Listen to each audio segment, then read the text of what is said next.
नजरिया कैसे? अरे ये जमनवा पैरी नहीं तो सुन लो पनिया के कथा नवाई जमनवा पैरी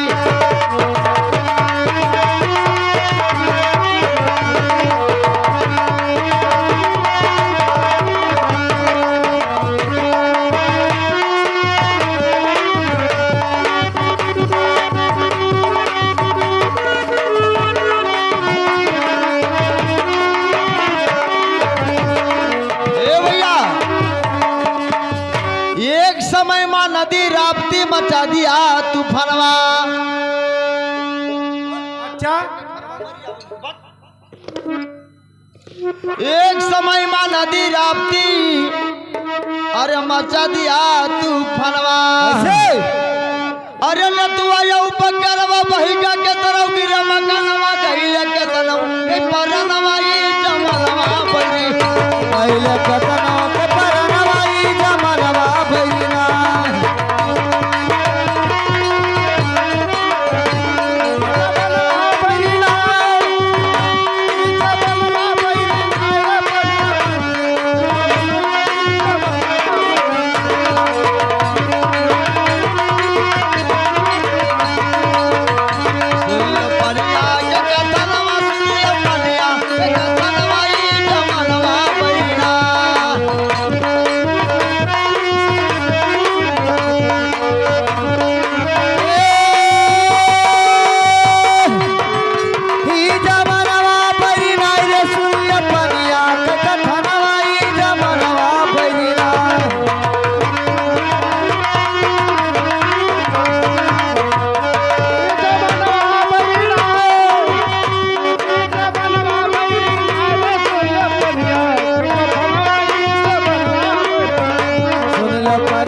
ये आगे हमारे श्रीमान जी गौवा के मौसिया लड़कवा के अच्छा बच्चे के नौछार में 51 रुपया और भगवान बच्चे को उम्र कर दे 51 के बदले 51 लाख निवास करें। हाँ, और भगवान बगिया फुलवाई है रखे, लेकिन कहना है क्या कहना है? चाउर भेज का माटी होगा डेहरा गिरा गोहचनवा। चाउर भेज के माटी होगे डेहरा गिरा गोहचनवा। आ गई लड़कवा के आजी निवासी दरियारपुर। हाँ, अपने बच्चे के रोजगार में 21 रुपया और 21 के बदले 21 लाख निवास करें। भगवान बच्चे को अमर कर दे 2 साल बाद फिर पर ही ठहरे। लेकिन हे मलकिन, हाँ बोलिए। चाउर भीज के माटी होगा डेहरा गिरा गोहचनवा। चाउर भीज के माटी होगे डेहरा गिरा गोहचनवा। अरे सिलियो लोग हमारे बुड़की अरे बीच बीच अंगनवा तरस चटनी के परनवा ये जमनवा पैरी चटनी के परनवा ये जमनवा पैरी।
भैया ये आगे हमारे श्रीमान जी हाँ, लड़कवा के बड़के फूफा।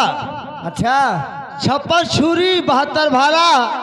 आगे बड़के फूफा लड़कवा के प्रदीप भाई। अच्छा, 101 रुपया। और हम हमारी पार्टी धन्यवाद देती है उनका फरमाइश है शुक्रिया का, लेकिन इस 5 मिनट के बाद शुक्रिया फरमाइश लगेगा। भैया समय दो, बैठा रहो, फरमाइश पूरा होगा। समय 5 मिनट, ज्यादा नहीं 4 मिनट धैलो। ए वर्किन, हाँ बोलिए। ए भैया ठहरो मास्टर। तो चन्नन जोत पर गदही बीचम कोड़ी बना अली सनवा, तो चन्नन जोत पर गदही बीचम कोड़ी बना अली सनवा। अरे मूरत शर्मा वही कोड़ी के ऊपर ऐसे अरे सुखदेव पूरा वगैरह है जवानवा गवा कुड़ी है मपरा नवाई जवानवा पैरी कैले कुड़ी आई मपरा नवाई जवानवा पैरी ए जवानवा पैरी ए जवानवा पैरी कैले कुड़ी आई मपरा नवाई जवानवा पैरी बोला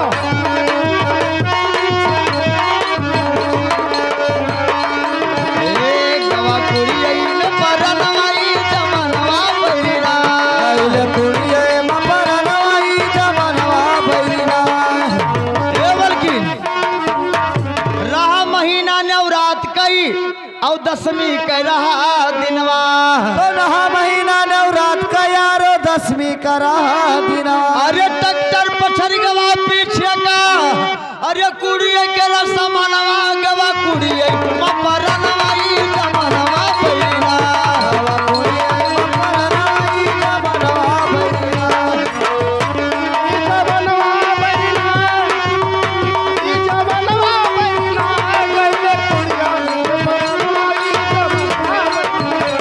लो पनिया के कथलवा से लो पनिया कथलवा ई जमनवा पैना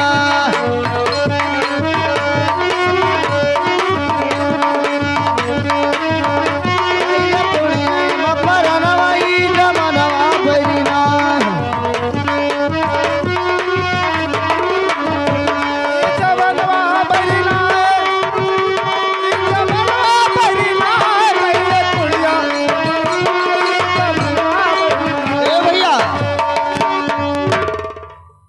तो ना जानी कहा चूल्हा बह गे और बहा बेलनवा, जाने कहा चूल्हा बही गए और बहे बेलनवा। अरे पिया के हमारे पता नहीं है। हाँ अरे वही बबुर के खानवा भौरी काटा थैसा जानवा गल और काटा सजनवा ई सबनवा भइलना ई सबनवा भइलना ई सबनवा भइलना और काटा सजनवा ई सबनवा हालो हालो ये आ गए दादाओं के दादा उमेश दादा ग्राम चंदन जोत पर गदही के निवासी 21 रुपया पुरस्कार करते हैं। हमारी पार्टी लगला धनबाद, लेकिन उनकी शुक्रिया क्या है? कहा है? कब राजा हंस के मांगो कब नाही कह हाँ भैया शुक्रिया उनके लगाओ आ लीजिएगा शुक्रिया। कैसे कब तू राजा अरे हंस के मांगो